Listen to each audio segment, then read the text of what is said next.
მოგესალმებით ძვირფასო მეგობრებო, ეთერშია გადაცემა ახალი პარადიგმა, მე მის სამყარო თენგო ომანიძე გახლავართ.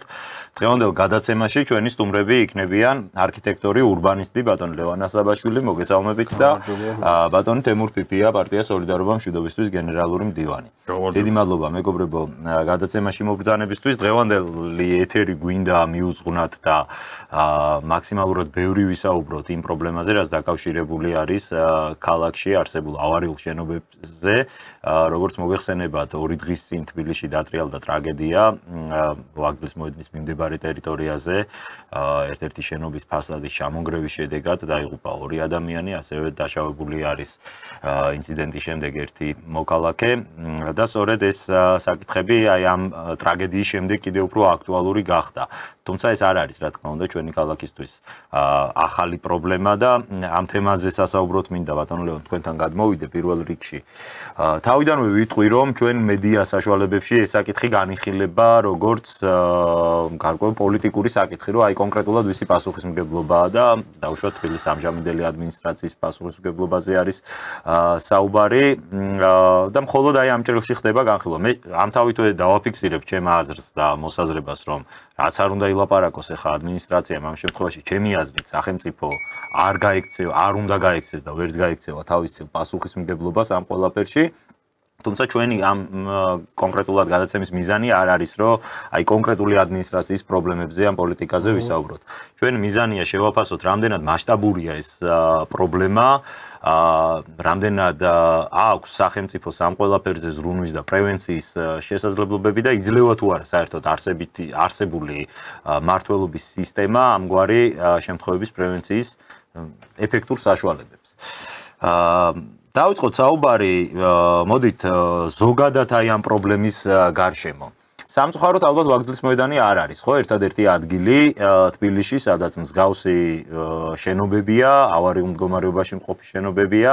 თქვენი ინფორმაციით, რამდენად დიდია თბილისისთვის და ზოგადად საქართველოსთვის ეს პრობლემა და რამდენად არის ამ ყველაფერზე ყურადღება გამახვილებული? კი ბატონო, მადლობა პირველ რიგში მოწვევისთვის, მადლობა მობრძანებისთვის პირველ რიგში. დიახ, რა თქმა უნდა, ეს პრობლემა არის, იქიდან გამომდინარე, რომ ესე იგი საბჭოთა კავშირის დაშლის შემდეგ განხორციელდა სრული პრივატიზაცია, რაც იყო სახელმწიფოს საკუთრებაში არსებული საერთო ბინები, სახელმწიფო სამეურნეო შენობები და ამ შემდეგ მათი უმეტესობა ბინებსაც შეეხება სრული ის მოხდა პრივატიზაცია და შემდეგ აი იმ წლებში 10 წლეულის 2 წლეულის განმავლობაში ადგილობრივი მაცხოვრებლები ვერ აქცევდნენ ყურადღებას ამ შენობებს სიმწირი ფინანსური სიმწირის გამო, იმიტომ ზვიჟდება ეს ყველაფერი. ამ შემდეგ, რა თქმა უნდა, მერიამ შემდეგ დაიწყო ამ პრობლემების მოგვარება თავისი ძალების ფარგლებში, მაგალითად თავისი კომუნალური მეურნეობის, ასე ვთქვათ, ლიფტების, ასე შემდეგ, გამაგრების ისინიც ტარდება პროგრამები, მაგრამ ბევრია ესეთი შენობები, აი ეს ამორტიზებული, განსაკუთრებით აი თბილისის ისტორიულ რაიონში, სადაც მე-19 საუკუნის შენობები არის, იმ შენობებს თავისი ისტორია აქვს, რატომაც არის მაგ მდგომარეობაში. ასევე ეს საბჭოთა კავშირის პერიოდიდან იწყება ეს რომ გადავსებული იყო ეს შენობები თავიდან, როდესაც კომუნალურ საცხოვრებლად გადაკეთდა. შემდეგ ვერ მოხდა ამათი სათანადო, ესე იგი, მიხედვა ტექნიკური და შემდეგვე თანამედროვე დროსაც ვერ ხერხდებოდა. ამიტომ ესეთი ეს არის ეს მასშტაბური, ასევე რა თქმა უნდა, აი ხრუშოვკების მაგალითები არის კიდე, რომლებიც უკვე ამორტიზებულ მდგომარეობაში არის, ცალკეული მაღალსართულიანი საერთო ბინები, რომლებსაც ტექნიკური პრობლემები აქვს. ამაზე არის ეს პროგრამები, მუშაობენ, არის გამაგრებები, არის გამოსახლებები, აი როგორც ვნახეთ ჩვენ ეს პროგრამა არსებობს, ხო, ჩანაცვლების პროგრამა და მუშაობენ, მაგრამ ესეთი ის არის, მასშტაბური პრობლემა არის და საკმაოდ ისეთი ის არის. თან აი ლეონ რაზე გავამახვილებდი მე ყურადღებას რომ ეს ხო არის ისეთი სახის პრობლემა მე როგორც მესმის ყოველ შემთხვევაში მე დილეტანტი ვარ ამ საკითხში არ მაქვს რა თქმა უნდა ექსპერტული ცოდნა მაგრამ მე როგორც მესახება ეს არის პრობლემა რომელიც დროის გასვლასთან ერთად მძიმდება ანუ ყველა ის შენობა რომელიც დღეს შეიძლება არ იყოს ავარიულ მდგომარეობაში რაც წლები გადის და რაც წლები ემატება ნელ-ნელა ყველაფერს აქვს თავისი ცვეთის კოეფიციენტი ხო ასე ვთქვათ და ანუ ეს არის პრობლემა რომელიც მზარდია დროის გასვლასთან ერთად რამდენად ეფექტური არის ეს პროგრამები რაზეც თქვენ საუბრობთ და რამდენად არის საკმარისად დიდი ყურადღება ამ ყველაფერზე გამახვილებული სამწუხაროდ ჩვენ მივეჩვიეთ რომ აი ასეთი ტიპის ტრაგედია უნდა მოხდეს ასეთი ტიპის ტრაგედია უნდა დატრიალდეს რომ შემდეგ მოხდეს საზოგადოების ყურადღების აზრის კონცენტრირება რაღაც ამ თემაზე და მერე მოუწევთ ხოლმე ადმინისტრაციებს რაღაც პასუხისმგებლობების აღება ან განცხადებების გაკეთება აი ეს რაც შენობებთან არის დაკავშირებული ახლა საბჭოთა პერიოდი ვახსენეთ და გასაგებია რომ მაშინ არის ეს ყველაფერი აშენებული მაგრამ საბჭოთა კავშირის დანგრევის შემდეგ 35 წელია უკვე გასული და სულ ახალ შენობა ყოფილიყო იმასაც უკვე რაღაც პრობლემები ექნებოდა ხო კი პირველ რიგში ეგ ეს დროის გასვლასთან ერთად ეს შენობების ტექნიკური მდგომარეობის გაუარესება არის აი პროცესი რომელსაც ჭირდება ესე ვთქვათ მიყოლა და ამისი მართვა ხო ან ყოველწლიურად რაღაც სამუშაოების ჩატარება ისეთი ელემენტარული სამუშაოების როგორც მაგალითად აი წვიმის წყლის მართვა ხო ეს შეიძლება იყოს დამანგრეველი შენობისთვის და შეიძლება იყოს ძალიან მარტივად მოგვარებადი თემა რომ ვთქვათ ის წყალი მიმართო იქ სადაც საჭიროა რომ საძირკველში არ ჩავიდეს და ამ შემდეგ და აი ესეთი ის ჭირდება ესე ვთქვათ უფრო ესე ვთქვათ კონცენტრირებული მართვა ეს ამხანაგობობის სისტემა რო შემოვიდა იმის მე შედარებით მოწესრიგდა ეს ამბავი რომ ეს ამხანაგობები მიმართავენ განცხადებებით იქ რაღაც მოწესრიგებელია რასაც თავის ძალებით ვერ აკეთებენ იქ დაფინანსების ის არის რა ქვია თანადაფინანსება ხდება მერის მხრიდან და რამდენად ახლა ეფექტურია და რამდენად მასშტაბურია ალბათ ნუ ჩვენი ზოგადი ეკონომიკის მდგომარეობიდან გამომდინარეც უნდა შევადაროთ ხო რამდენად ახლა ჩვენ ხშირად არის ხოლმე ესეთი ის რომ აი ადარებენ განსაკუთრებით აი ეს ოპოზიციის მხარე რომელიც ჩემი აზრით პოლიტიზაციას ცდილობს მაგრამ ეს პოლიტიზაცია არის უბრალოდ ვიღაცის დადანაშაულება ვიღაცის რაღაც ჭორების დონეზე რაღაცების გაკეთება რა თქმა უნდა ეს პოლიტიკური საკითხია მაგრამ აი პოლიტიკურ საკითხს ახლა ჩვენ შევეცდებით რომ გამავითაროთ ის პოლიტიკური საკითხი რომელიც რეალურად რაღაც შედეგამდე მიგვიყვანდა ხო რაც უფრო კონსტრუქციული და ესეთი სიღრმისეული პოლიტიკური ანალიზის გაკეთება შეიძლება ხო და ნუ ჩვენ გვადარებენ მაგალითად შვეიცარიის რაღაც იმას ხო რაღაც შვეიცარიაში მაგალითად იქ მეწყერზე უყენიათ რაღაც ისინი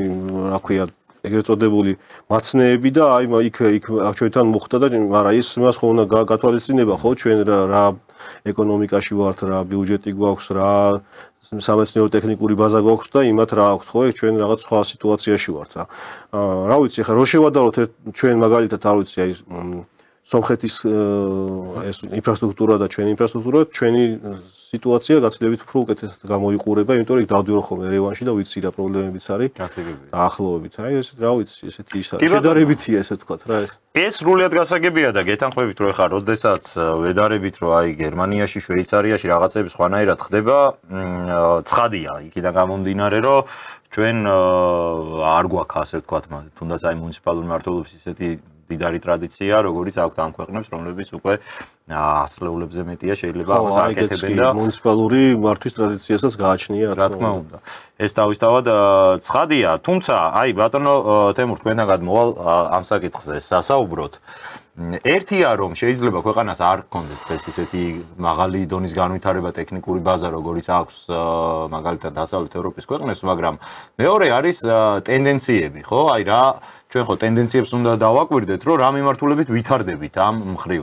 მე პირადად მჩება შტაბ-ბიჭდილება თბილისში არის მშენებლობების ბუმი, სადაც გაიხედავ ადგილი აღარ არის დარჩენილი, რომ არ ხდებოდეს მშენებლობა და სახელმწიფოს ყურადღებაც და მუნიციპალიტეტის ყურადღებაც უფრო არის გადატანილი აი ახალ მშენებლობებზე, ვიდრე აი ამ პრობლემაზე თუნდაც, რომ მოხდეს ავარიული უკვე აშენებული შენობების ან ჩანაცვლება, ან აი უფრო მეტი აქცენტირება რომ ამაზე კეთდებოდეს, ვიდრე აი დარჩენილ პატარა რამდენიმე კვადრატში ახალ კორპუსების ჩადგმაზე რო არ ვიყოთ ორიენტირებული. მე ვფიქრობ, რომ შეიძლება შედეგი უფრო უკეთესიც გქონოდა. აი რა არის ამისი მიზეზი თქვენი აზრით? მიზეზი არის კერძო საკუთრება და კაპიტალიზმი. პირდაპირ დავასახელოთ. ლევანი არის მემარცხენ სოციალისტია კაცი. ჩვენ შევთანხმდით, რომ ასე დაგვეწყონდა საუბარი და მე გეგმაც პატარა გაგვეცნო მაყურებლისთვის, რისით სად გავიდოდით და რა პრობლემებს შევეხებოდით. ეს არის პრობლემა პარაპეტის ჩამოვარდნა იმ შენობიდან, რომელიც ეს არის ქალაქის პასუხისმგებლობა და არა იმ ხალხის, რომელიც იქ ცხოვრობს. რა თქმა უნდა, მიუხედავად იმისა, რომ კერძო საკუთრებაშია ის ბინები და ეს შენობა არის კერძო საკუთრება. ამხანაგობის საკუთრება, ძალკე აღებული იმ ცხოვრებების საკუთრება. როცა სახელმწიფო საერთოდ პასუხისმგებლობა იცილებს საერთო ხასიათის პრობლემების მოგვარებაზე და გადააბარა ეს კერძო ინტერესებს, აი გამოდის ეს რაც გამოდის ახლა. და რაც თქვენ ახსენეთ, ესეც კერძო ინტერესებს რო გადააბარა ყველაფერი, იმის შედეგია რომ ქალაქში მშენებლობები კერძო ინტერესებს და კერძო უფრო კონკრეტულად რო ვთქვათ მოგების ინტერესებს ექვემდებარება. იქ სადაც მოგება არის მეტი, იქ მიმდინარეობს მშენებლობა და ყველა დანარჩენი ინტერესი, ეს ქალაქის ინტერესი, აი ქალაქის დაგეგმარების ინტერესი, რომ ქალაქი იყოს კომფორტული იქ ცხოვრებლებისთვის და წეგანა ინტერვიუ მივეცი იმას, რა ქვია, სტუმარა ჟურნალისტს ამასინათ, არა, გაზა სექტორ შევადარეთ თბილისში, მაგრამ გაზა სექტორი გინახიათ როგორია, ხო? აი შენობა ყველაზე, თურმე ერთ-ერთი ყველაზე მჭიდრო დასახლებული ტერიტორია ყოფილა ესა. იმიტომ რომ სულ შენობებია. აი მაგას დავემსგავსებით. როგორ შეიძლება ეს სეისმური ზონაა თან. ამ ხელა შენობები მშენებლობა. ეს ყველაფერი მოგების ინტერესებს ექვემდებარება, არ გაძღა ამათი ბოდიში და ამათი მუცელი რა. ამ დეველოპერების მუცელი, არ გაძღა ამათი მუცელი. შეიძლება შენ დაუშვათ მოგებაზე იზრუნო. ჩვენ იმის წინამდე კი არა ვართ, რომ რაღაცა ახლა კაპიტალიზმს გადაუსვათ ხაზი და ვერც შევძლებთ. არც არის რეალური, ხო, დღეს ყოველ შემთხვევაში ამას სამწუხარო. მაგრამ შენ როცა მოგების ინტერესებზე ზრუნავ, ერთდროულად უნდა იზრუნო. რომ ის მოგება ისე არ დაუპირისპირდეს შენს მშობლიურ ქალაქს, შენს დედაქალაქს. იქ ცხოვრებ მოსახლეობას, რომ პირდაპირ მტერი გაუხდე მაგას. ანადგურებდე მის, ესე იგი ყველაზე აი ეს ელემენტარულ პირობებსაც კი ცხოვრებისა. რაც კეთდება, თბილისის მტრები ხართ ხალხო. აი ბიზნესმენებს მიმართავ, დეველოპერებს მიმართავ. ვინ ახართ საერთოდ? რატო ანადგურებთ ქალაქს? არ არის ეს თქვენი დედაქალაქი? თუ მარტო უბრალო ხალხის დედაქალაქია, ვინც იმ კორპუსებში ცხოვრობს. თანაც ვინც აშენებს, არა ვინ ყიდულობს. აი ეროვნული მთავრობა ეს დაუშვათ და ის ყოფილა ანტიეროვნული საბჭოთა პერიოდში, ხო? ვინ ყიდულობს ამას? უცხოელები ძირითადად და ის საწყალი ხალხი, ვინც მუშაობს საზღვარგარეთ. და ისეთ პირობებს ქმნიან, რომ იძულებულს ხდიან, რომ თბილისში იყიდონ. ეს ბინები. და აი ეს თანაც მამასისხლად. არ შეიძლება ასე გაგრძელდეს. საერთო პოლიტიკა უნდა შეცვალა. ახლა იქ კალაძის განცხადება იყო იმასთან დაკავშირებით, რომ ჩვენო ვერ შევძელითო გამოყვანა ამ შენობიდან იმის გამო რომ შესაბამისი კანონმდებლობა არ არის. იქ მესამე კატეგორიის შენობა ყოფილა ისა და აქედან გამომდინარე, ხო? კი ბატონო, გასაგებია, მაგრამ ხო შეიძლება ამ კანონმდებლობის შეცვლა ისე რომ ქალაქის მერს შეეძლოს აი ამ ხიფათის გათვალისწინება და ამ ხიფათის შეფასება და შესაბამისად მოქმედება. მე მგონია რომ იმედი მაქვს რომ ამ საკანონმდებლო ინიციატივით ვინმე შემოვა პარლამენტში და დაარეგულირებს ამ საკითხს. ბატონ თემურ, აი თქვენ ძალიან საინტერესო საკითხი წამოჭერით, კერძო და საჯარო ინტერესების დაპირისპირება არის, ხო, რეალურად და ალბათ აი ამ განაშენიანებას რაც შეეხება, აქ კიდევ უფრო ყველაზე ნათლად ჩანს ამ საკითხში. აი როგორ უპირისპირდება კერძო ინტერესი, საჯარო ინტერესი და რას უნდა მიანიჭოს ამ დროს სახელმწიფომ უპირატესობა, ხო?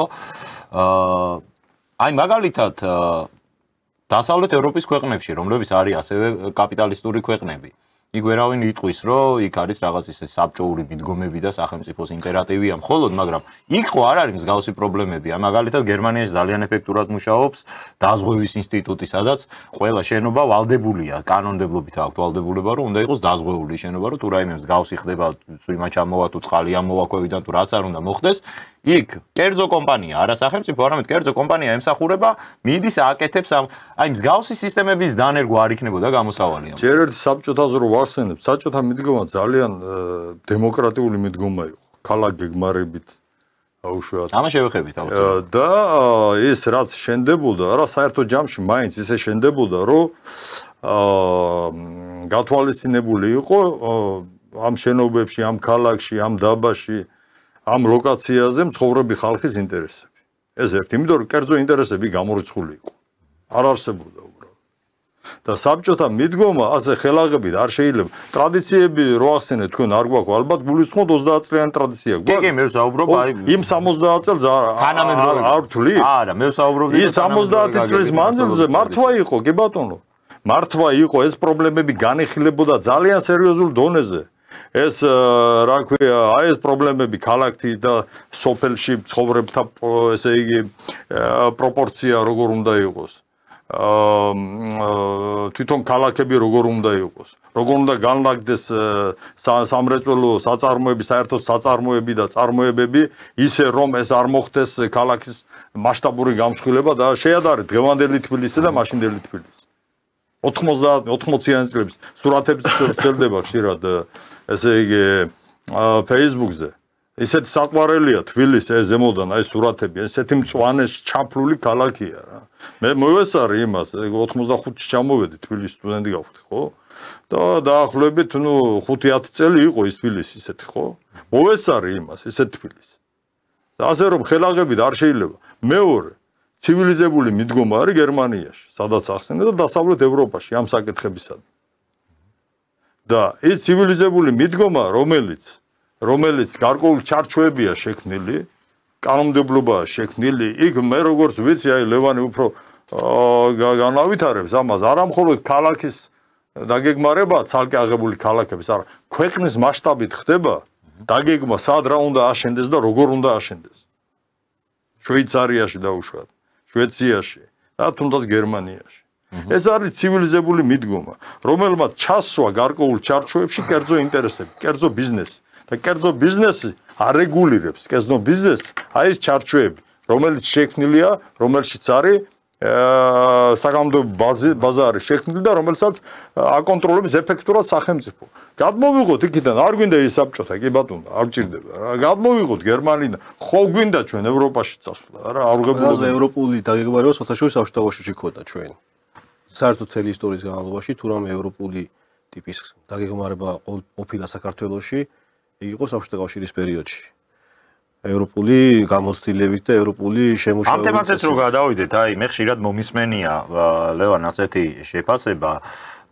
უბრალოდ ეხა მე ეს ყველაფერი არ მახსოვს, რაზეც ბატონი თემური საუბრობს, იქიდან გამომდინარე, ჩემი ასაკიდან გამომდინარე, მაგრამ ასე თუ ისე რასაც ვკითხულობთ, ვეცნობით, როგორც ვიცი, ქალაქი იმ დროს ვითარდებოდა საბჭოთა პერიოდზე გვაქვს საუბარი, ვითარდებოდა არსებული ეგრეთ წოდებული გენგეგმის მიხედვით, ანუ არსებობდა გენერალური გეგმა განვითარების, სადაც იყო სად უნდა ყოფილიყო საცხოვრებელი ზონა, რა მანძილი უნდა ყოფილიყო მაგალითად კორპუსსა და სავალ გზას შორის დატოვებული და აი ამისი ძალიან კარგი მაგალითები არის, მაგალითად მუხიანში დღემდე არის ხო ეს პრინციპები ასე თუ ისე შენარჩუნებული, არ ვიცი, აი თემი. დანი ვარკეთილი, ვალისუბანი. დანი მოსპეცუალა, მაგრამ დიდი დიღომი. უბნები, რომლებიც მაშინ აშენდა, ეს იყო რაღაც ერთიანი კონკრეტული გეგმის მიხედვით აშენებული. უბნები, სადაც ზუსტად ვიცოდით, სად იქნებოდა სახლი, რამდენი ადამიანი იცხოვრებდა, სად ხე დაირგვებოდა, სად სკვერი გაკეთდებოდა და ამას უყურებდა მთლიანად სახელმწიფო აკეთებდა ამ ყველაფერს. დღეს ეს მიდგომა უარყოფილია, ხო, ჩვენი მხრიდან და ვამბობთ, რომ არა სახელმწიფო ამაში არ უნდა ერეოდეს, ეს უნდა გააკეთოს კერძო სექტორმა, მაგრამ აი, ჩემი შეკითხვა იქნება ასეთი, რომ რამდენად არის თეორიულად რამდენად არის შესაძლებელი, რომ კერძო სექტორმა ეს პასუხისმგებლობა რეალურად აიღოს და შეასრულოს ხარისხიანად. მაშინ როდესაც ჩვენ ვხედავთ, რომ აი თბილისის ერთ ნაწილში პირობითად მარჯვენა სანაპიროზე უკვე მართლა ადგილს ვეღარ ნახავ, რომ კორპუსი არ იყოს ჩადგმული, მეორე მხრივ გაიხედავ მარცხენა სანაპიროზე სხვა ვითარება, იქ ზოგ უბანში რა შენდება, ზოგან საერთოდ არაფერი არ შენდება და სპონტანურად და ქაოტურად ხდება. თითქოს აი ბაზარი სადაც უცებ მოითხოვს, რომ აი აქ ფასები გაიზარდა მიწის, მივარდებიან ააშენებენ იქ, ოღონდ აი ესეც ხდება ყოველგვარი რაღაც წინასწარი გეგმის გარეშე. აი ეს რამდენ ესეთ სპონტანური განაშენიანება ქალაქის სადამდე მიიყვანს ჩვენს დედაქალაქს, ეს კითხვა მექნება და რამდენად აქვს ზოგადად კერძო სექტორს იმისი უნარი, რომ შეასრულოს ის ფუნქცია, რასაც ეს სახელმწიფო უნდა აკეთებდეს. ხო, აი მოდი საბჭოთა კავშირის ქალაქ მშენებლობით რო დავიწყოთ, ესე იგი. მაშინ საბჭოთა კავშირის პერიოდში იყო სახელმწიფო ეკონომიკა, ხო? აი ესე იგი კერძო ბაზარი არ არსებობდა, კერძო ინტერესი არ არსებობდა, სახელმწიფო აკეთებდა ქალაქმშენებლობით საქმიანობას, ხო? ის გენგეგმა, დღესაც გენგეგმა ქვია და მაშინაც გენგეგმა ერქვა და დღეს სხვა რაღაცაა საერთოდ, მაშინ სხვა რაღაცა იყო. მაშინ როგორი რაღაცა იყო, რომ ქალაქზე ესე ვთქვათ იყო დაწესებული ესე ვთქვათ ქალაქის ზრდაზე პერსპექტიული გეგმები, ეს იყო მიმული ეკონომიკის განვითარებაზე, წარმოებაზე და მოსახლეობის მოსახლეობის ჩართულობაზე. იქ იქნებოდა გამოყოფა, ეს იყო მიწა იყო სახელმწიფოსი, კერძო მიწა არ არსებობდა, პატარა კერძო სახლების გარდა სახელმწიფოს მიწა იყო და იყო ტერიტორიები გამოყოფილი, ხდებოდა ტერიტორიების დეტალური დაგეგმა. აი დეტალური დაგეგმარება ხდებოდა თავიდან ბოლომდე კორპუსი ოთახის და სამზარეულოს და სამკვანძის დონეზე ხდებოდა ყველაფრის გათვლა, ხო? ის ხეები და ის გამწვანება და ის რო აღარ გავთვალოთ, ყველაფერი იყო დაგეგმილი და აი ამ მიმართულებით მიდიოდა გენგეგმები მას ეკეთდებოდა, ესე გენგეგმები განსაზღვრავდა განვითარების სხივებს, მერე არქიტექტორები დაждდებოდნენ ამ სხივებზე უკვე გეგმავდნენ დეტალურად განაშენიანებას. დღეს არის სხვა რაღაც. დღეს არის გენგეგმა ქვია, მაგრამ ეს არის უფრო ესე ვთქვათ აი თქვენ რაც ახსენეთ ზონირების და რეგულირების დოკუმენტი. აი ქალაქი არის, არსებული სიტუაცია არის შეფასებული, დაახლოებით წარმოსახული არის, როგორ შეიძლება ეს ტერიტორია განვითარდეს, უფრო ძალიან ისეთი აბსტრაქტულ დონეზე, მაგალითად სიმჭიდროვეებია, მაგალითად წარმოსახული, თქვა თუ დაბალი სიმჭიდროვეა, რაც შეიძლება გაიზარდოს სიმჭიდროვე, ხო? აი ესეთ აბსტრაქტულ დონეზე ეს ზონირების მეშვეობით ხდება რეგულირება, ეს არის უფრო აკრძალვების რუკა არის რეალურად ეს ჩვენი გენგეგმა, არაფერი თქვა დაგეგმარების კომპონენტი მაგას ნაკლებად აქვს. ეს არის არსებულ სიტუაციაზე რაღაც რეგულაციების დადების არ შეიძლება რეგულაციების დადების რაღაც მექანიზმი არის, ესე ვთქვათ.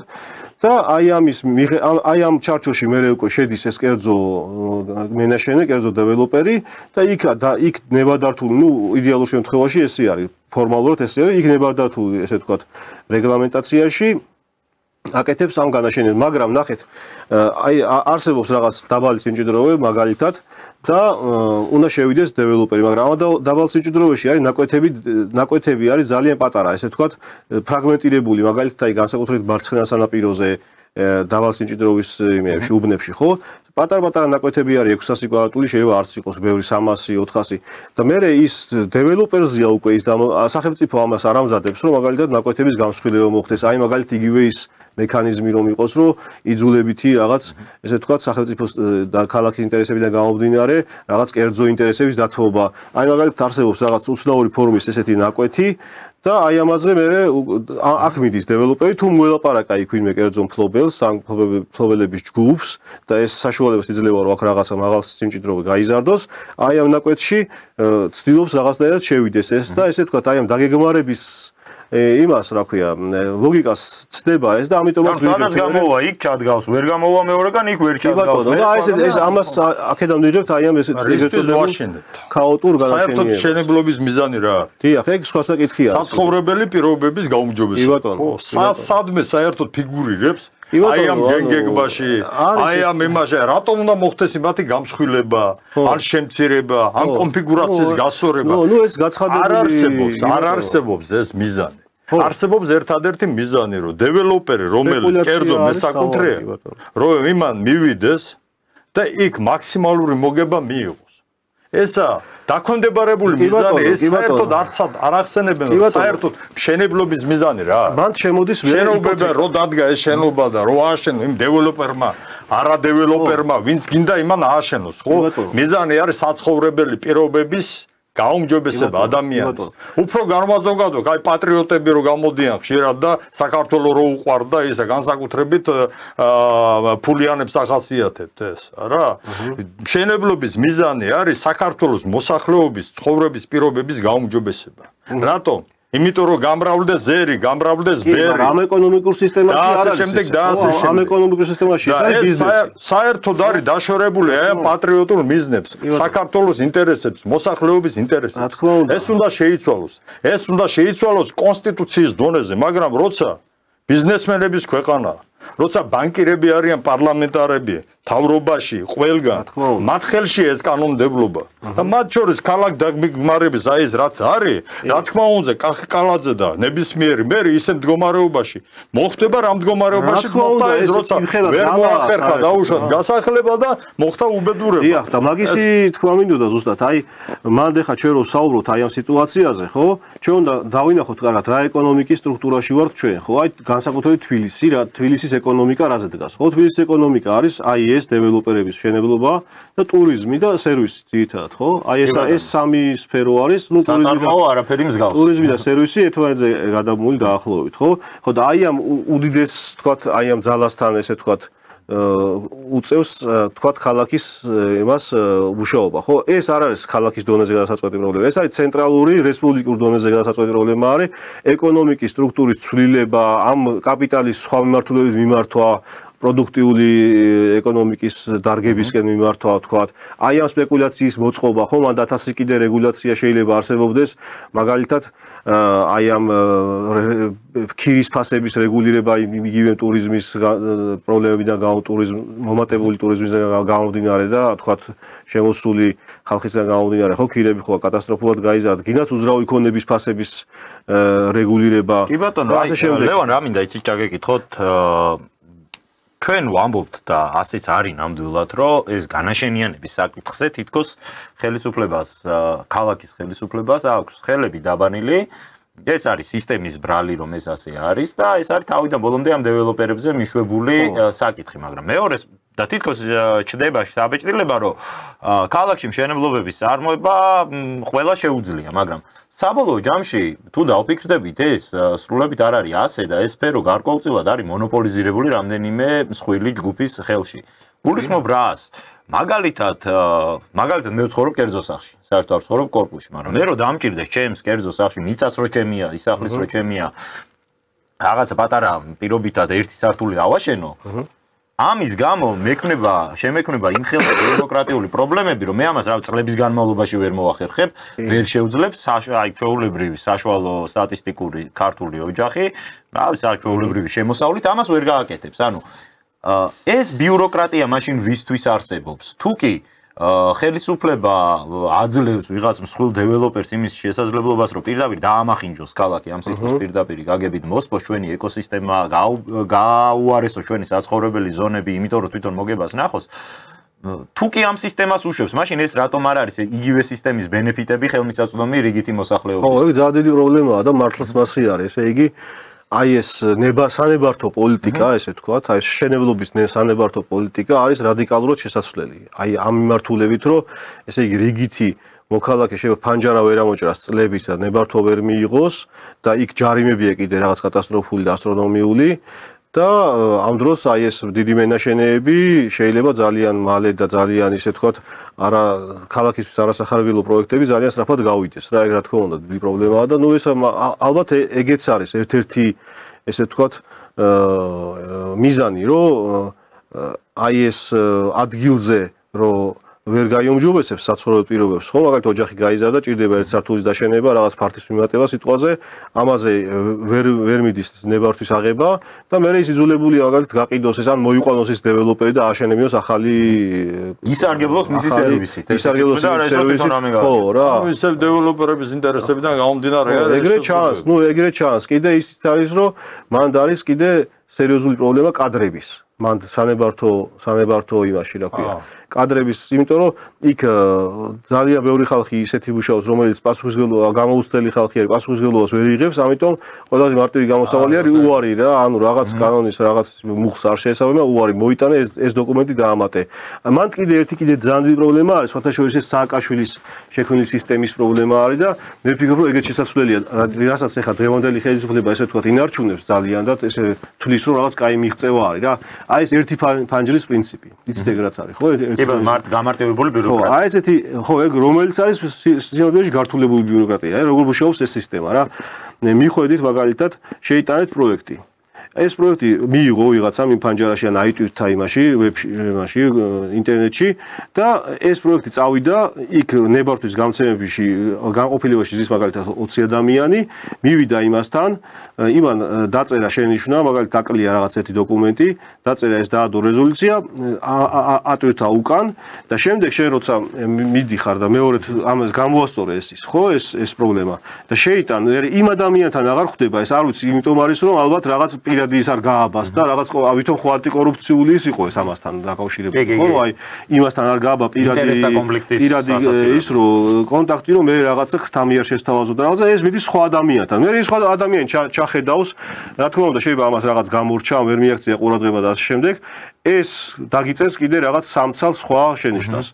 გამოასწორებ, მე ისე ვატვირთავ, ეს სხვა ადამიანთან ხდება კიდე. აი ერთ ადამიანი არ არის ისეთი. ფანჯარა ერთია, მაგრამ ადამიანია სხვადასხვა. ადამიანი არის სხვადასხვა, კი ბატონო და ეს შეიძლება გაგრძელდეს 10 წელი, არა? აი ეხლა მაგალითად მაქვს მე პირადად შემთხვევა, როგორც არქიტექტორი ესეც მუშაობ და ერთ-ერთ ოჯახს, აი ძალიან მარტივ პროექტზე, რომელიც პირიქით შენობას, ეს რაღაც ისტორიული შენობა, სადაც ცნობილი მხატვარი ცხოვრობდა, ისეთი ის არის, რა ქვია, სახლი და პირიქით გაუმჯობესების მეტი არაფერი არ იყო იმ პროექტში გაკეთებული, მე მაგას პირადად პასუხისმგებელი ვარ, მაგრამ აი მეოთხე წელი გავიდა და ეხა აიღო ნებართვა იმ რაღაც პატარა რეკონსტრუქციის იმაზე, არაფერი დაანგრევა, დაშენება, არაფერი, უბრალოდ რეკონსტრუქცია იყო.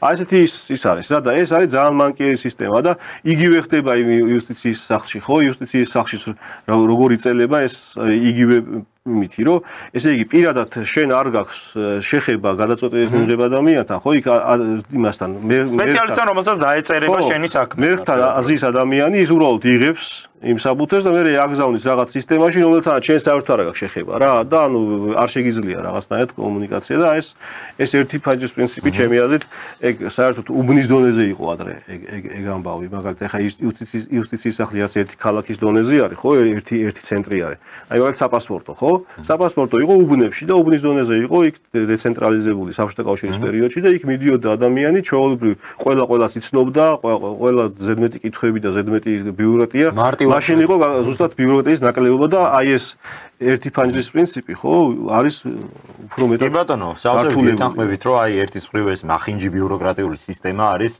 არამხოლოდ აი მშენებლობის სფეროში ნებისმიერ სასამართლოდან დაწყებული უდიდესი პრობლემა არის რომ აი სასამართლოში მაგალითად ადამიანმა რომ შეიტანოს მარტივი განცხადება სარჩელი საჩივარი ჭირდება იმხელა ბიუროკრატიული ბარიერების გადალახვა რომ აღარ უღირს ფაქტობრივად მან კიდე ერთი დიდი პრობლემა არის ბუდიში შეიძლება ზუსტად ამ თემას არ ეხება მაგრამ აი ამისი კომერციალიზაცია ეს იუსტიციის სახლი ახლა ხო ნახევრად კომერციული ორგანიზაციაა ხო ეს CP-ა თუ როგორ ქვია მაგ ფორმა მაგრამ ის რომ მაგალითად პასპორტი ადამიანმა საქართველოს მოქალაქემ რომ პასპორტი აიღოს 150 ლარი უნდა გადაიხადოს ხო ეს რაღაც ანუ ლოგიკას არ ექვემდებარება აი ავიცი რაღაც ნებისმიერ ტერიტორიის გაფორმება სიტყვაზე წითელი ხაზების დაკორექტირება სიტყვაზე ნაკვეთზე ამ შემდეგ კატასტროფული 350 600 ლარი 700 ლარი უნდა შეიტანო მე იქ თუ რაღაც ხარვეზე იქნება და 30 დღეს გადასცა შეიძლება ეს 700 ლარი საერთოდ გაქრეს და თავიდან კონდეს სავსებით ეს როგორც კომერციული ორგანიზაცია როგორც ეს მუშაობს ეს არის ძალიან დიდი პრობლემა ეს არის უმნიშვნელოვანესი თემა რასაც თქვენ შეეხეთ აი კონკრეტულად პასპორტთან დაკავშირებით ან პირადობის მოწმობასთან დაკავშირებით ეგ მართლა არის ძვირფასო მაყურებლებო ჩემი აზრით ყოველ შემთხვევაში სრულიად არაკონსტიტუციური ის რომ საქართველოს მოქალაქეს იმისათვის რომ მან მიიღოს საქართველოს მოქალაქის დამადასტურებელი მოქალაქეობის დამადასტურებელი დოკუმენტი ხელისუფლება სახელმწიფოს თხოვს ფულს ეს არის ნონსენსი ეს არა მოქალაქე თქვენ ხართ ამ ქვეყნის ხო პასპორტს იღებს მოქალაქე აბა ეხა არა მოქალაქე პასპორტს ვერ აიღებს და მე რომ ვარ ამ ქვეყნის მოქალაქე რომ დავადასტურო სახელმწიფო ამაში მთხოვს პრობლემა არ არის პრობლემა ეგ არის დოკუმენტი რომელიც გარშედაც ვერაფერს ვერ გავაკეთე კერძო ორგანიზაცია შუამავალი სახელმწიფოსა და მოქალაქეს შორის შუამავალი ნახევრად კერძო ორგანიზაცია ეს იუსტიციის სახლი რომელიც მუშაობს კომერციული ტარიფებით. ყველგან სისტემაა და ეს არის ნეოლიბერალური დროის გაოცვლასთან ერთად ძვირდება ეს სერვისები. ესე იგი მე თუ მჭირდება ჩემი სასიცოცხლო ფუნქციის განსახორციელებლად ამ ქვეყანაში რო ვცხოვრობ ამის დადასტურება, ფული თუ არ გადავიხადე ამას ვერ ვადასტურებ.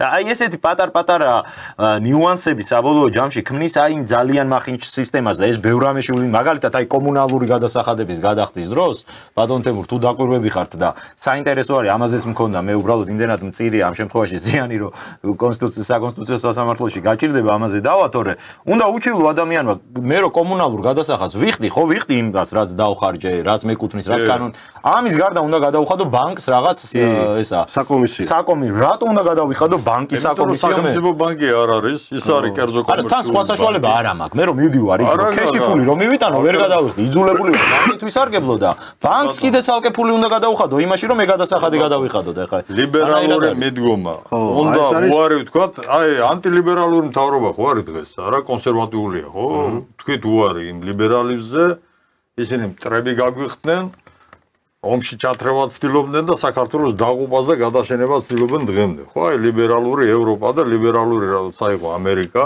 ახლა ტრამპი კონსერვატორია მაგრამ ტრამპსაც ვაკრიტიკებთ ყოველ შემთხვევაში ლიბერალური თურმე ეს ლიბერალიზმი არის ჩვენი მტერი აღმოვფრათ ეს ლიბერალიზმი საქართველოში კი ბატონო ლიბერალიზმი ეკონომიკაში ლიბერალური მიდგომა არის როცა კერძო ინტერესები არის აბსოლუტის დონეზე აყვანილი და საზოგადოებრივი ინტერესი არის დაქვემდებარებული კი ბატონო და მან კიდე ერთი მნიშვნელოვანი საკითხი შემოდის სუვერენიტეტის აღდგენის საკითხი ხო ეხლა ხო ძალიან ბევრს საუბრობთ ხო სუვერენიტეტის აღდგენა და რა თქმა უნდა ეს სუვერენიტეტი აღსადგენია მაგრამ კონკრეტულად როგორ რა იგულისხმება ხო ამ სუვერენიტეტის აღდგენაში აი მაგალითად ეს აი თქვენ რაც სამობთ ეხლა ხო ეს არის სუფთა სუვერენიტეტის აღდგენის ერთ-ერთი ესე ვთქვათ გზა ხო და ის რა ქვია აუცილებელი ეკონომიკური სუვერენიტეტი ეს არის სუვერენიტეტის საფუძველი თავარი რაც განაპირობებს თავარი თუ ეკონომიკური სუვერენიტეტი გაგაჩნია შენ ეკონომიკას ისე მოაწყობ ორგანიზება ისე გაუკეთებ რომ ეს შესაბამებოდეს შენს ინტერესებს ანუ იმას ნიშნავს რომ ეროვნული შემოსავალი მეტი გექნება ადგილზე ესე იგი შეგიძლება მაღალ ტექნოლოგიური წარმოებების დანერგვა რომელსაც მეტი მოგება აქვს რომელსაც მოყვება ყველა დანარჩენი ის ეროვნული რაც ჩვენ საბჭოთა სისტემასთან დავკარგათ კერძოდ ადგილზე დასაქმება მაღალი ხელფასები დემოგრაფია ოჯახების გამრავლება ახალგაზრდების დამრავლება და ყველაფერი რასაც სხვადასხვა ერთაშორის პრობლემების მოგვარებას ამას მოყვება როცა სოციალური პრობლემები მოგვარებულია ეს იმას ნიშნავს რომ ის ყველა დანარჩენი პრობლემა რაც არის არა ეროვნული პრობლემა ის უკან მიდის აი ევროპა არის მაგის მაგალითი კი ბატონო ევროპა არის მაგის მაგალითი კი ბატონო ის რაც კარგია ევროპიდან გადმოიღოთ სხვა შორის აი დემოგრაფია ვახსენეთ ბატონო თემურ და ეხლა თანამედროვე გაგებით ჩვენ დემოგრაფიული პრობლემა საერთოდ არ აქვს აი ამ ლიბერალური გაგებით და გულისხმობ რას ჩვენ ხო ყველანი აი საქართველოს ყველა მოქალაქეს აუბრობთ რომ საქართველოს დგას დემოგრაფიული კატასტროფის წინაშე ქართველი ერი მცირდება და ასე შემდეგ სინამდვილეში აი რო შეხვიდეთ GeoStat.gi არის ასეთი საიტი საქართველოს სტატისტიკის ეროვნული სამსახური რომ ნახოთ საქართველოს არა ქართველერს არამედ საქართველოს სახელმწიფოს დემოგრაფიული პრობლემა არ უდგას იმიტომ რომ მისი მოსახლეობა იზრდება კი და სახელმწიფო რომელიც არის ლიბერალურ პარადიგმით მოწყობილი და ამას უყურებს ის ვერ აღიქვავს რომ ეს არის მისთვის პრობლემა. სინამდვილეში იზრდება რატო? შობადობა მცირდება, ემიგრაცია იზრდება, მაგრამ ასევე იზრდება მიგრაცია და მიგრანტების ხარჯზე მოსახლეობის რიცხვი არის გაზრდილი. სახელმწიფო ლიბერალური სახელმწიფო რომლისთვისაც აი ეთნიკურ შემადგენელს, კულტურულ შემადგენელს კი არ აქვს მნიშვნელობა, არამედ აი რაოდენობას ადამიანს როგორც რესურსს ისე რომ განიხილავ, ეხა იქ მართლა არაბი იმუშავებს თუ ინდუსი იმუშავებს თუ ქართველი რო არ აქვს შემს არანაირი მნიშვნელობა. იმ პარადიგმიდან და იმ გადმოსახედიდან ჩვენ არანაირი დემოგრაფიული კრიზისი არ გვაქვს, პირიქით იზრდება ჩვენი მოსახლეობა და სხვა შორის იგივე მიდგომები არის ევროკავშირშიც. სწორედ ევროკავშირის მოსახლეობა მიაღწია 450 მილიონს, რაც არის რეკორდი. თუმცა 2012 წლიდან იქ შობადობა შემცირებული არის ყოველწლიურად. მიგრაციის ხარჯზე იზრდება. მიგრაციის ხარჯზე заინტერესებს იაფი მუშახელი და იაფ მუშახელის გაუხსნეს საზღვრები ევროკავშირმა და შეერთებულმა შტატებმაც ასე თუ ისე თავის დროზე რაც ეს ეპოქა უკვე დამთავრდა. იმდენი პრობლემა მოიტანა, მაგრამ ეს არ შეიძლება სტიქიურად მიუშვას. მე იმიგრანტების წინააღმდეგ კი არა ვარ, დაუშვათ. ისინი საწყალი ხალხი ჩამოდიან და იგივე შრომობენ, ხო? შრომობენ. ცუც არაფერს არ აკეთებენ ისინი საერთო ჯამში. ამის წინა, მაგრამ ეს რეგულირებული უნდა იყოს. და უნდა იყოს ის ჰუმანური რეგულაცია უნდა იყოს. ეს ამ მთავრობამ ამას მოკიდა ხელი, ასე თუ ისე ახლა კანონმდებლობაც გამკაცრდა. ხელაღებით არავენს მე იმედი მაქვს რომ მოქალაქობასაც არავის არ მისცემენ და არ მისცემენ დაუშვათ აქ ცხოვრების უფლებას და მუშაობის უფლებას. მოქალაქეობა არ ყოფილა პრობლემა, ეგ სპეკულაციური განცხადებებია. მე რაც ვნახე რაც შეეხება სავიზო რეჟიმის ის რომ ესე პირობები წამოუყენა ახლა ევროკავშირმა, კაია კალასმა და ჩვენ მთავრობას გამოსწორდით იმამდე 1 სექტემბრამდე რა. იქ ერთ-ერთი ის იყო პუნქტი იყო ესა რომ ესე იგი შესაბამისი სავიზო პოლიტიკის გატარება იმათ მიმართ რომ მიგრანტების მიმართ რომლებიც საქართველოს შემოდიან. რომ ესე საქართველოს გავლით აზრი ასეთია ისინი ხვდებიან ევროპაში. აქედან გამომდინარე გაამკაცრდო. ამ ერთ პუნქტში ნამდვილად ვეთანხმები და ამას აკეთებს თავრობა სხვათა შორის. დაიწყო. ამას აკეთებს, მაგრამ ეს არ არის გარანტია. კაია კალას და ევროკავშირს აღებული აქვს, რომ გაურთულონ მდგომარეობა ქართულ ოცნებას და მოიყვანონ აი ეს ულტრამემარჯვენე ძალები ხელისუფლებაში, ასე რომ მე იმასაც ველოდები, რომ შეიძლება ალბათ ჩაფიქრებული ერთ-ერთ ვარიანტად, რომ ვიზა ლიბერალიზაცია შეჩერდეს 4 ოქტომბრამდე. ალბათ არის ჩაფიქრებული ასეთი რაღაცა და მაგრამ ჩვენ დავუბრუნდეთ ამ საკითხს. აი ეს პრობლემები ყველაფერი დაკავშირებულია კერძო ინტერესების აბსოლუტურ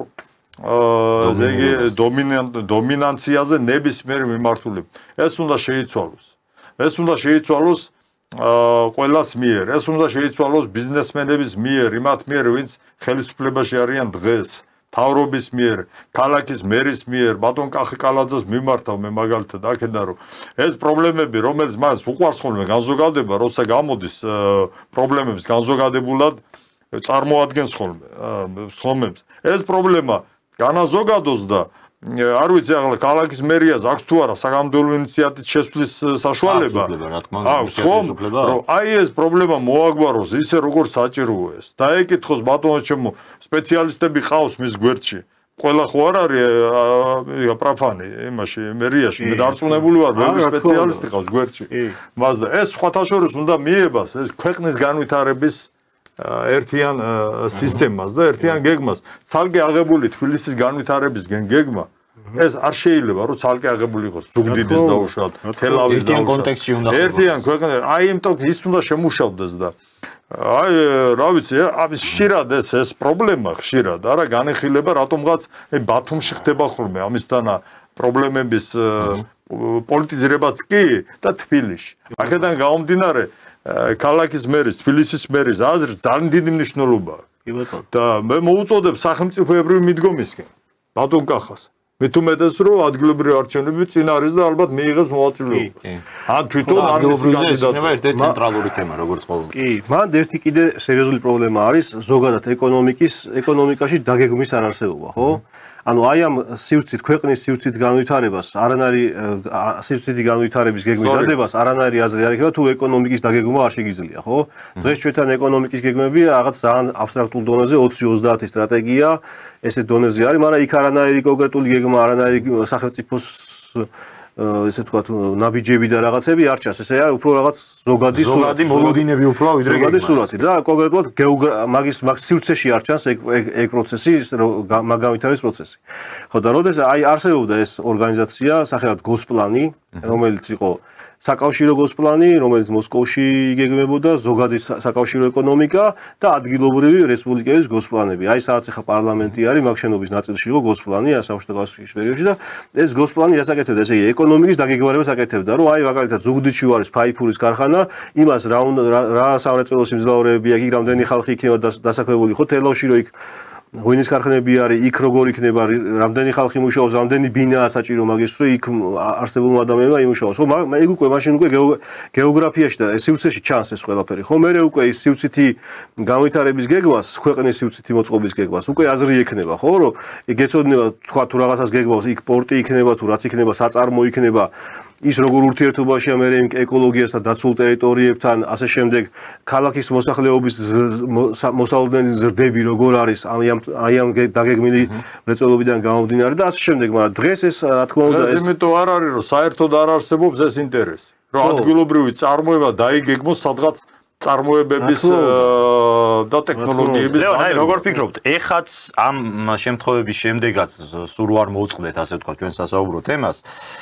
ამ შემთხვევის შემდეგ მაინც თუ აღმოჩნდება ხელისუფლება იმდენად პასუხისმგებლიანი, რომ დაიწყოს ამგვარი ინიციატივებზე მუშაობა. მე პირდაპირ ვიტყვი, რომ ეხა არ ვარ იმის მომხრე, რომ მაგალითად ქალაქის რაღაც კონკრეტულ ადმინისტრაციას ავკიდოთ მხოლოდ მთელი პასუხისმგებლობა, მაგრამ არც იმის მომხრე არ ვარ, რომ ამ ადმინისტრაციამ ხელები დაიბანოს და თქვას, რომ მე არაფერი შემიძლია. პირველ რიგში საინტერესოა არსებულ სისტემაში თუ არის რაიმე პრევენციის მექანიზმები, რომ წინასწარ ხელისუფლებას ამისი შესაძლებლობა ჰქონდეს, ან მეორე და მთავარი, მართლაც როდესაც მოდის არჩევნები და ყველა საუბრობს, რომ აი ვინ იქნება კანდიდატი, ვინ ვერ იქნება კანდიდატი, ჩემთვის პირადად ღირსეული და ჩემი მხრიდან მხარდაჭერილი კანდიდატი იქნება არა ის, ვინც გამოვა და უბრალოდ ლამას სიტყვებს ილაპარაკებს, არამედ ვისაც ექნება კონკრეტული თუ კანონია შესაძლებელი, ექნება საკანონმდებლო ინიციატივები და იტყვის, რომ აი ჩვენ აი ეს ესე უნდა გაკეთდეს, რომელიც მარტო იმას კი არ იტყვის, რომ მე ფულს არ მოვიპარავ, ან მე გზას დავაგებ, ან მე რაღაცა იქ სკვერს ავაშენებ.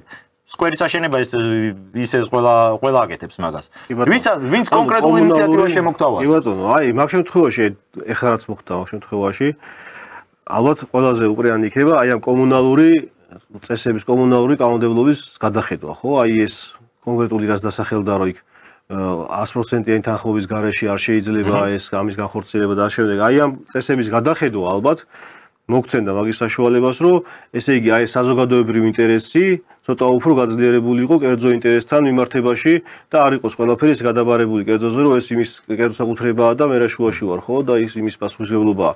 იმიტომ რომ ეგ საჯაროსთან იკვეთება, ხო? აი ხო ვნახეთ, რომ რაც ჩამოვარდა საჯარო სივრცეში ჩამოვარდა ტროტუარზე და ადამიანები იმსხვერპლა და ალბათ აი ეს იქნება გამოსავალი, რომ აი ეს კომუნალური წესები და კომუნალური მოქმედების, ესე ვთქვათ, ლოგიკა შეიცვალოს, გადაიხედოს და უფრო მეტი საზოგადოებრივი ინტერესი ჩაიდოს აი ამ იმაში. კი ბატონო, თქვენ თუ გაქვთ ბატონ თემურ, ბევრი დრო არც გვა გადაცემის დასრულებამდე და უბრალოდ თქვენი მოლოდინი იქნებოდა საინტერესო.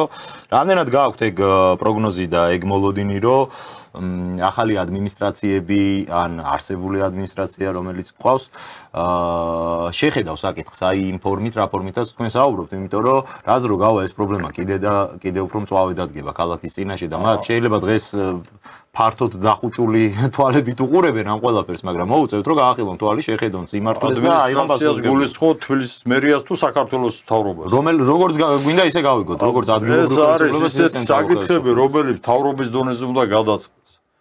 პირველ მე საერთოდ მიმაჩნია, რომ თბილისში მორატორიუმი უნდა გამოცხადდეს მშენებლობებზე საერთოდ. აი ლევანი დამეთანხმება ალბათ.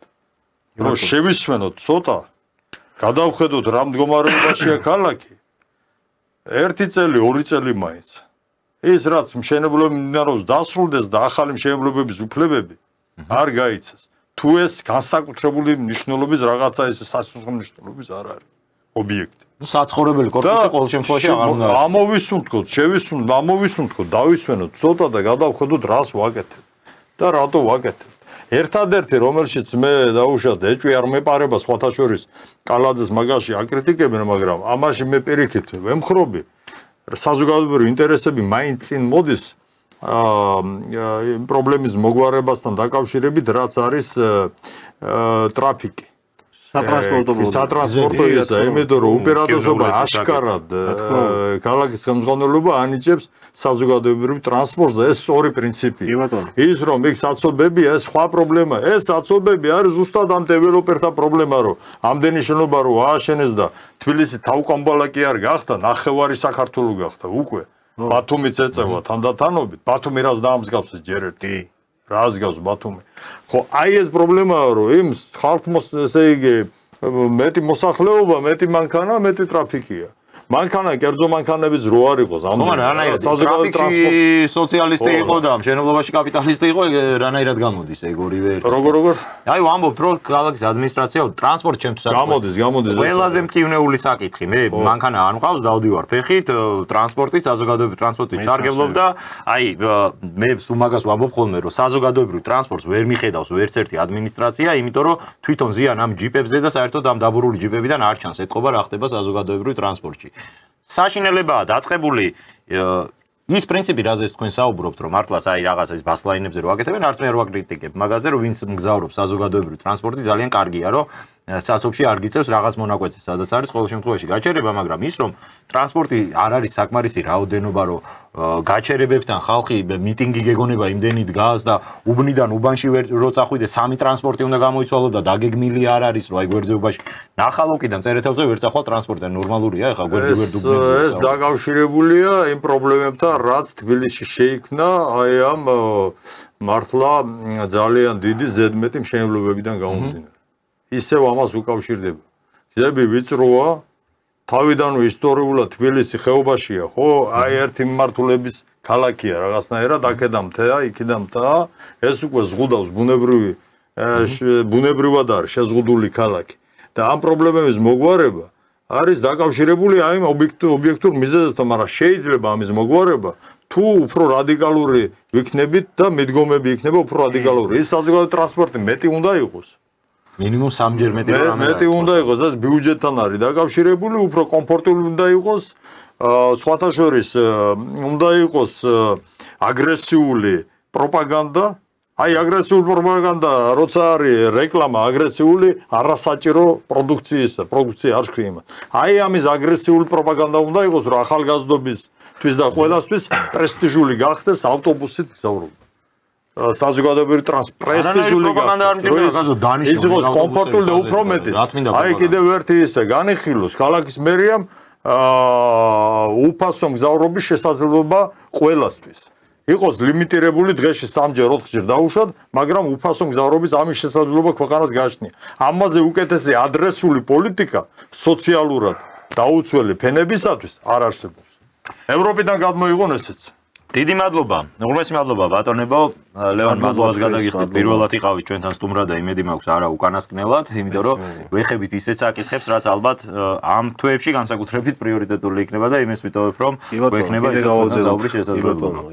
მადლობა ბატონ თემურ, თქვენს უღრმესი მადლობა. მიუხედავად იმისა, რომ არ იყავით პირველად ჩემი სტუმარი, მაინც ძალიან საინტერესო საუბარი გამოგვივიდა. შევახსენებ მაყურებელს, რომ ბატონ ლევან ასაბაშვილი არქიტექტორი, ურბანისტი გახლდათ ჩვენი გადაცემის სტუმარი და ასევე ბატონი თემურ პიპია, პარტია სოლიდარობა მშვიდობისთვის გენერალური მდივანი. ჩვენ საუბრობდით ქალაქში 2 დღის წინ, თბილისში 2 დღის წინ დატრიალებულ ტრაგედიაზე, განაშენიანების პრობლემაზე და იმ პასუხისმგებლობებზე, რაც აქვს ხელისუფლებას, ასევე იმ ბერკეტებზე, რისი გაკეთება არის შესაძლებელი არსებული სისტემით.